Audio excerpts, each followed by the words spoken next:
কান্না করবে, দেখবে আর কান্না করবে। আর সাথে কিন্তু কয়েকটা ব্যাগ নিয়ে আসবেন, কারণ খেলনাগুলো কিনে ব্যাগ ভর্তি করে নিয়ে যেতে হবে যাদের বাবু কান্না করে। আর যাদের গুলো তো লক্ষ্মী, তারা তো লক্ষ্মী। বামে দেখেন আরো কিছু দোকান আছে। এখন যেটাতে উঠবো সেটা হচ্ছে, সুমন কিন্তু কি দেখাচ্ছে আমি জানি না, সুমন কি দেখাচ্ছে সব। সুমনের ক্যামেরা তো অবশ্য কিছু মিস হয় না। এখন আমরা উঠবো বাম দিক দিয়ে উঠবো। এখানে যদি দেখেন সিঁড়ি দিয়ে পানি পড়ছে আর আমি সিঁড়ি দিয়ে উঠছি, অর্থাৎ পানির উল্টা সাইডে আমি চলছি।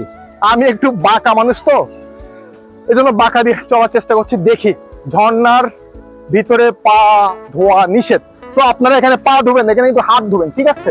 হাত ধোয়া যাবে, পা ধোয়া যাবে না। এখন সামনে একটু সামনে যাওয়ার চেষ্টা করছি। জায়গাটা অতুলনীয়, অতুলনীয়।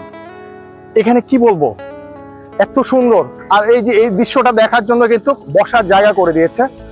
সবাই এখানে আসতে বসবেন এবং এই দৃশ্যটা দেখবেন। সুমন যদি দেখানোর চেষ্টা করে, এখানে দেখেন পানি পড়ছে, চারিদিকে বসার জায়গা আছে। অনেক ভাইয়া পুরো হাইটে ক্লান্ত হয়ে গেছে, তারপরে কিন্তু এখানে বসে রেস্ট করছে।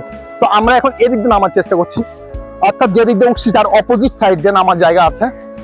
জানি না কোন দিকে যাচ্ছি, যেদিকে চোখ যায় সেদিকে চলে যাচ্ছি। সামনে কি আছে দেখানোর চেষ্টা করছি। সো বন্ধুরা, কেমন লাগতেছে আমার বক বক শুনতে? কি ভালো লাগতেছে নাকি বোরিং হয়ে গেছেন? অনেকে মোবাইল চালু করে ঘুমায় যায় না, ঠিক আছে? দেখেন অনেক মজা পাবেন, মজা দেওয়ার চেষ্টা করছি। কথা না বললে তো ঘুমায় যাবেন, সেজন্য কথা বলতেছি, ঠিক আছে? এখানে একটা coffee house, cold drinks, coffee, পানি সবকিছুই পাওয়া যায়। আজকে দর্শনার্থী, এত পরিমাণ দর্শনার্থী আসছে যা বলে শেষ করা যাবে না। আপনারা যদি বামে দেখেন, বামে কিন্তু আরো কিছু স্টল তৈরি করা হচ্ছে। মেবি আমিও ভাড়া নিয়ে কিনা জানি না, তারপরেও এখানে এত দূরে এসে কি ব্যবসা করতে পারবো বলেন?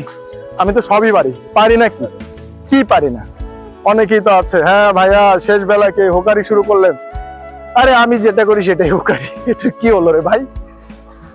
আনন্দ পাচ্ছ কিনা সেটা বলো।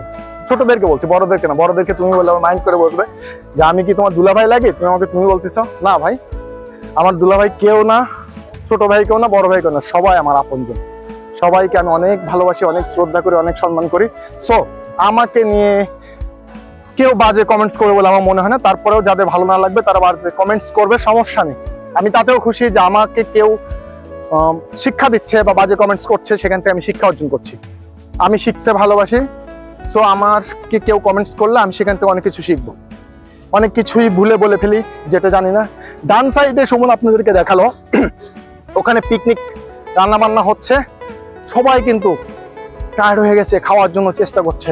আবার আমার হাতে বাম সাইডে, মানে খাবারের কোনো অভাব নেই। বাম সাইডে দেখেন আরেকটা আচারের দোকান দেখাচ্ছে সুমন। সামনে যদি দেখি আমরা, ওখানে অনেক আপু ভাইয়েরা ভিড় করছে। কি বিক্রি করছে জানি না, সম্ভবত ওয়ালমেট।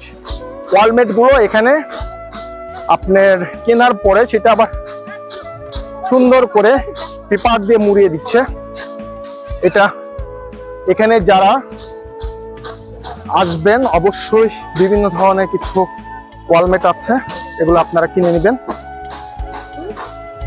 আবারও সেই রাইডস, আরেকটা জায়গায় চলে আসছি। এখানে অনেক রাইডস আছে, তবে ভিন্ন জগতে যেখানে যে রাইডসই ওঠেন অনলি ফর 30 টাকা, 30 টাকা দিয়ে। এই যে একটা ট্রেন দেখাচ্ছে সুমন, ট্রেন দেখাচ্ছে। আরেকটা রোলার কোস্টার আছে। বাম সাইডে কিন্তু কিছু দোকান আছে, স্টল আর কি। এখানে আপু ভাইয়েরা অনেক কিছুই কিনতে পারবেন, যার যেটা মন চায়। টাকা না থাকলে আমার কথা বলে কিনে নেবেন আর পিঠে সালা বান্ধে আসবেন, সমস্যা নেই। একই কথা, পিঠে সালা বান্ধে আসবেন। অনেকগুলো স্টল আছে, সুমন সবগুলো স্টল দেখানোর চেষ্টা করছে। সো বন্ধুরা, একটু সামনে যাই, দেখি সামনে যেতে যেতে কত দূর যে যাবো, কোথায় যে যাবো। এক এক জায়গায় এক এক রকমের রাইডস, কত কি দেখাবো। এখন আবার যদি দেখাই আপনাদেরকে, আমরা ডান সাইডে চলে আসছি। এখানে একটা নীল নদ দেখতে পাচ্ছি। এই নীল নদের পানি কত সুন্দর ভাবে দেখেন এখানে কিন্তু চলে যাচ্ছে। এখানে কিন্তু আমি লাফ দিয়ে পার হতে পারবো, বাট সুমন পারবে কিনা আমি জানি না। সুমন হয়তো ওই পাশ থেকে চেষ্টা করবে, আমি কিন্তু লাফ দিয়ে পার হয়ে চলে গেলাম। আমি ছোট মানুষ, আমি পারবো না। ও সুমন চলে আসছে লাফ দিয়ে। সুমন দেখাও তুমি কত বড় একটা জায়গা লাফ দিয়ে পার হয়েছো। এই যে এটা লাফ দিয়ে সুমন পার হয়েছে, এর ভিতরে যদি পড়তো তাহলে ক্যামেরা সব সহ ক্যামেরাম্যান পর্যন্ত হাবুডুবু খাইতো। তারপরে সুমন পার হয়েছে। যাক, ও এটা কিন্তু নীল নদে